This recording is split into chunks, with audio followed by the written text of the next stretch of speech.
अमरावतीच्या खासदार नवनीत राणा व त्यांचे पती आमदार रवी राणा दाम्पत्य जास्त चर्चेत आले होते त्या हनुमान चालिसा प्रकरणामध्ये। मातोश्रीसमोर हनुमान चालिसा वाचली म्हणून त्यांना अटक सुद्धा झाली होती। या व्हिडिओमध्ये आपण बघणार आहोत की नवनीत राणा यांची संपत्ती किती व राणा कुटुंबाचा व्यवसाय काय।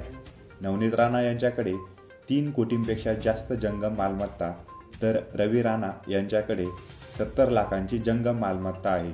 त्याचसोबत 7.5 कोटींची स्थावर मालमत्ता तर त्यांचे पती रवी राणा यांच्याकडे 1,22,00,000ची स्थावर मालमत्ता आहे। राणा दाम्पत्याकडे मिळून 92 तोळे सोने व राणा यांच्या ताफ्यात 3 चारचाकी वाहनं आहेत। त्यात 2 टोयोटा फॉर्च्युनर आणि 1 फोर्ड अवेंडर आहे।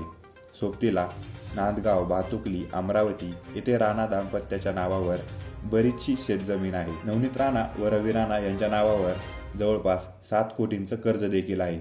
याचसोबत R Rana land developers and builders ही कन्स्ट्रक्शन कंपनी सुद्धा राणा कुटुंबीय चालवितात। व्याज, रेंट, शेती, व्यवसाय, खासदारकी यातून मिळणारे उत्पन्न हे राणा कुटुंबाचे उत्पन्नाचे मार्ग आहेत व नवनीत राणा यांच्यावर फसवणुकीचा एक फौजदारी गुन्हा देखील दाखल आहे। तुम्हाला हा व्हिडिओ कसा वाटला ते कॉमेंटद्वारे नक्की कळवा आणि व्हिडिओला लाईक करा, चॅनलला सबस्क्राईब करा। धन्यवाद।